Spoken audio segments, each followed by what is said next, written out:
Hey, welcome to another Q&A Thursday. Zach and I recently had the fortunate experience to have Mr. Mike Michalowicz on for a second interview on our podcast. He is a New York Times best-selling author. Enjoy this clip.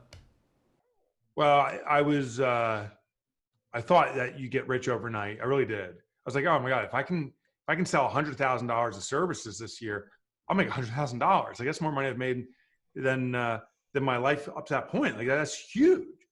And when I got there, I found out you don't make $100,000. In fact, went to my last savings just to support that business. As the business sales increased, it was actually I taking on more debt. But the reason I went for it is because of this dream. And there's two elements: personal freedom to do what I want when I want, which I found until I figured out the system is a total lie. There is no personal freedom. We're entrapped. We actually work harder and longer than ever before. And I also went in for financial freedom, saying I'm going to have so much money I'll never worry about bills. But I had so much debt, all I did was worry about bills. It was ironic. The two reasons I thought this would be a successful venture was the two things that didn't happen. It was the reverse. But the beautiful thing is there's a way through. I just didn't understand those elements that make that happen. So ultimately, I was able to bring personal freedom to do what I want when I want. I was able to bring financial freedom. But I think I had to do trial by fire and get burned really badly before I seriously committed to investigating and learning what makes that happen. Yeah, Mike, based upon what you just told me, as far as becoming an entrepreneur, if I'm listening to this, I'm like, no way in hell I'm going to be an entrepreneur.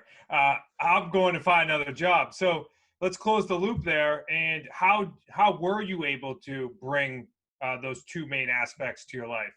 Yeah, I'll give you a couple super hacks. So one of them with the financial freedom was doing the profit first method. I ultimately wrote that in my book because what I realized is every time I was making more money, my expenses was uncanny. We're moving at the exact same rate. I was always just surviving. I never spent so much to put me out of business. I was always just getting by.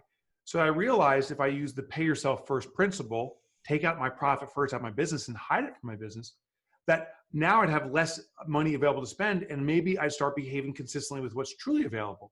So I started taking my profit first and that became a game changer. You know, fast forward to today, I implemented profit first for myself 12 years ago. I've had 46, I think it is now, consecutive quarters of profit distributions, like a cash bonus above a salary. And that has been a game changer on the financial freedom front. And it's unbelievable how much stress goes away when there's a sense of financial security. The other element, though, is personal freedom. And I'll give you the hack for this. And I only really kind of owned the hack in the last few years, but realized I was kind of doing it subconsciously for the last 5 or 6 years, is that I love the term entrepreneurship. I love being an entrepreneur and I love business ownership. But I found those terms have become bastardized. So many people equate entrepreneurship to work harder and longer, workaholism, grind and hustle. And that's dangerous because entrepreneurship was never intended that way. Entrepreneurship is about a clear vision on an outcome we want to achieve, how we're going to serve a community, but then organizing resources around us, people, technology, vendors, even the clients, to get to that vision. We're not the doers, we're the designers, and we provide jobs for people who want to do work. Well, I changed the label. That was the big thing. I no longer call myself a business owner or an entrepreneur. I say I'm a shareholder of a small business. And I realize that sounds like such a minuscule little tweak, but it's significant in how I identify myself. When people ask me what I do, I say, well, I'm a shareholder in a business. And that means that I render opinion and direction. I help define the leadership, but my job is not to do the work. Just like when I own public stock, I don't do any of the work. I collect the dividends. That's what I do for my business too. I collect the profit because I took the risk of investing, starting this business, but I don't do the work. I don't run down, like when Ford sends a dividend, I don't run down to the factory and say, how do I earn this off? I say, thank you, I took risk. So by changing that label, I started behaving consistently with it. And one last final point is what's interesting is as a business owner, I own 100% of the shares. I also have the right to do what gives me joy. So I've removed myself from the business. I don't run the day-to-day, but I love writing books and I love being a spokesperson.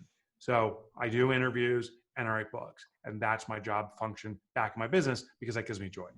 What another amazing clip from Mike Michalowicz. We only bring you people that we actually use. We've been using Profits First in our company now for a couple of years, and it certainly has helped us financially. If you're enjoying these clips, make sure to continue to watch these Thursday Q&As, as we're going to be bringing you a Mike clip each week leading up to the event. And Mike will be speaking at the event as well, so make sure that you show up. So go to qlslive.com, get your ticket, and we'll see you there.